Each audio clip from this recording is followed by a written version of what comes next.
جزاک اللہ خیر سسٹر. جیسا کہ آپ بخوبی واقف ہیں کہ آج کا جو پروگرام ہے وہ آج اسماء شمس پروگرام ہے، یعنی کہ جس میں آپ سسٹر اسماء شمس صاحبہ سے اپنے سوالات کرتی ہیں اور وہ اس کے جواب دیتی ہیں. بڑے ہی ادب کے ساتھ انوائٹ کرتے ہیں محترمہ اسماء شمس صاحبہ کو کہ وہ مائک پر آئیں اور آپ کے تمام سوالوں کا تسلی بخش جواب دیں. محترمہ اسماء شمس صاحبہ.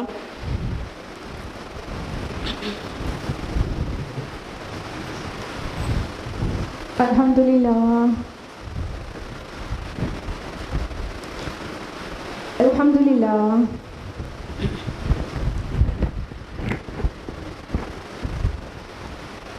الحمدللہ رب العالمین والصلاة والسلام علی رسولہ الکریم وعلی آلہ واصحابہ اجمعین، اما بعد. واعوذ باللہ من الشیطان الرجیم، بسم اللہ الرحمن الرحیم. ومن احسن قولا ممن دعا الى اللہ وعمل صالحا وقال اننی من المسلمین. بسم اللہ الرحمن الرحیم. رب اشرح لی صدری ویسر لی امری واحلل عقدۃ من لسانی یفقہوا قولی. میری عزیز بہنوں، آپ سبھی کا خیر مقدم ہے. السلام علیکم ورحمۃ اللہ وبرکاتہ. تو ہم باقاعدہ سوال و جواب سیشن شروع کریں گے آن لائن آئے ہوئے سوال سے. سب سے پہلا سوال ہے،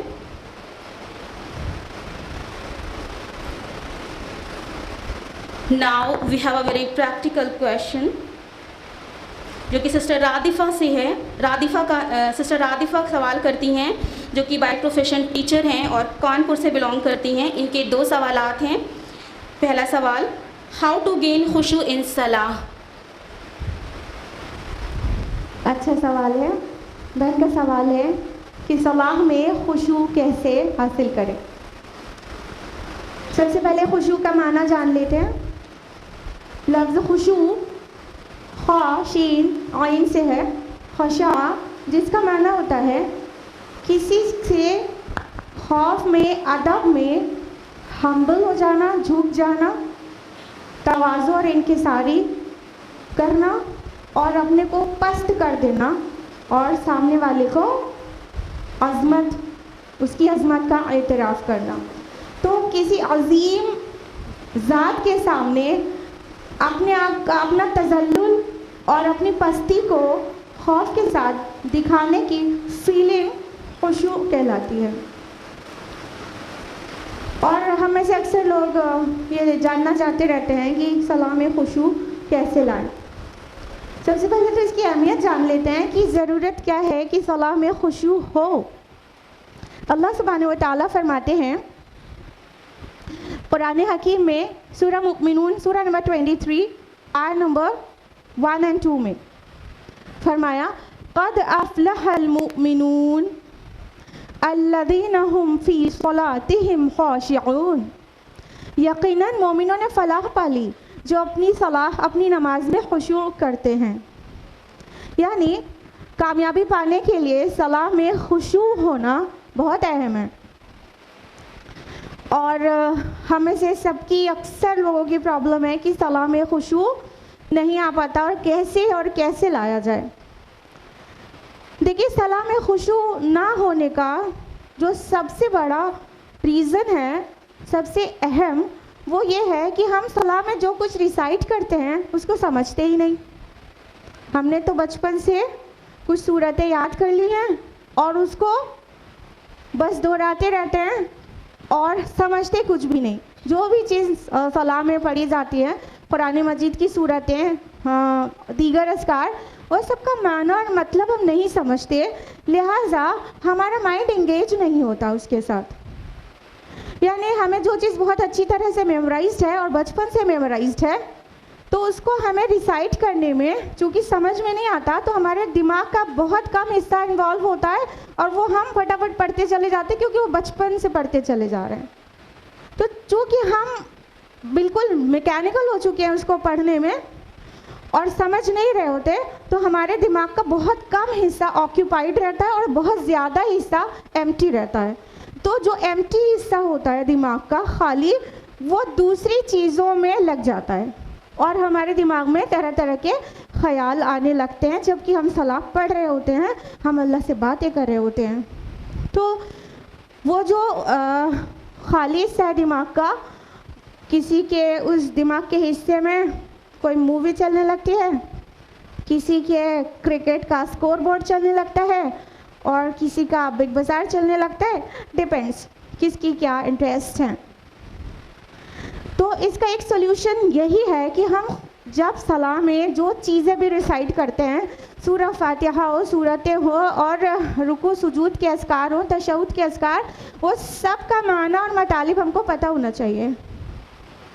بیسٹ تو یہ ہے کہ ہم عربی زبان سیکھ لیں, اور جب تک نہیں سیکھ رہے ہیں تب تک ہم کم از کم ترجمے سے ہر چیز کا معنی جان لیں, سمجھ لیں, اور پھر جب ہم صلاح پڑھیں تو جو کچھ ریسائٹ کر رہے ہیں وہ عربی میں ریسائٹ کر رہے ہیں, اور دماغ کے باقی خالی حصے میں ہم اس کا ٹرانسلیشن دہراتے رہیں, یعنی ریکال کرتے رہیں کہ اس کا کیا مطلب ہوتا ہے. جب ہم ایسا کریں گے تو ہمارے جو برین کا اکثر حصہ آکیوپائڈ رہے گا, اور اس کے بعد وہ وانڈر نہیں کرے گا, ادھر ادھر نہیں بھٹکے گا. اور بہت سارے پریکٹیکل ٹپس ہیں کہ ہم ایسا کیسے کر پائے, اپنے کو انگیج کیسے کر پائے. اور یہ بات بھی یاد رکھیں کہ جو چیزیں ہم صلاح میں ریسائٹ کرتے ہیں ان میں سے چاہے وہ ڈفرینٹ صورتیں آیات ہوں اور چاہے اذکار ہوں, وہ مختلف آیات اور اذکار پڑھا کریں.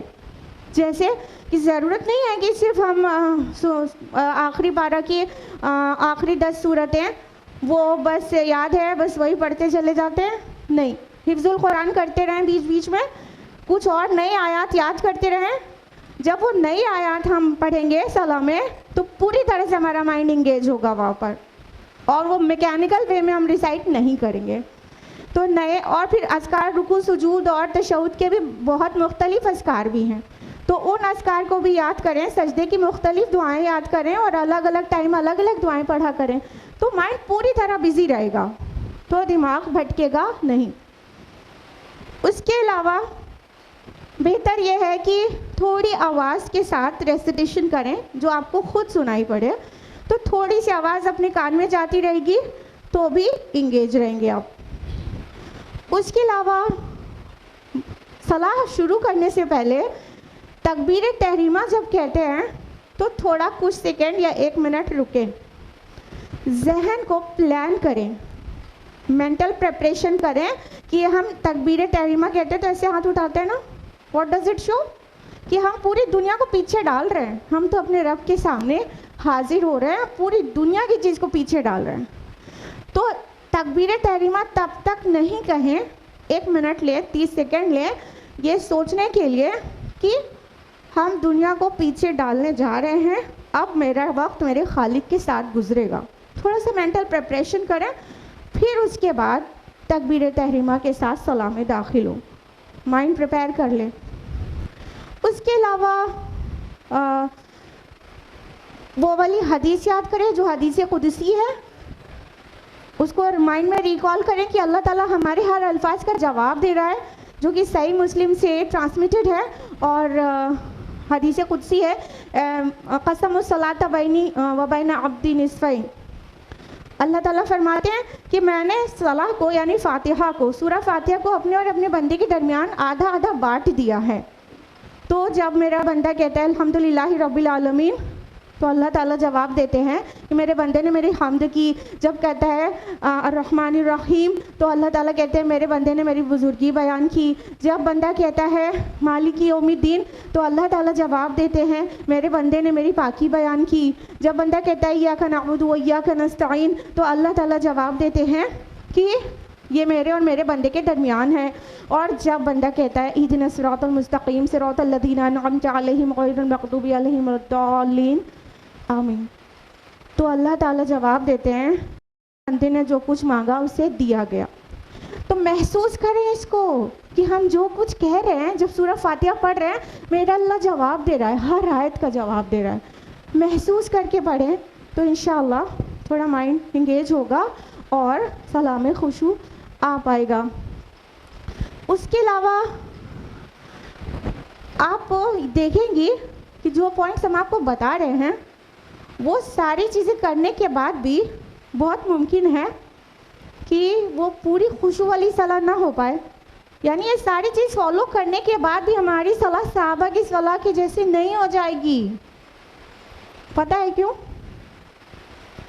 یہ جتنے پوائنٹس ہم نے بتائے ہیں کوشش کیا ہے کہ مائنڈ انگیج رہے کہیں.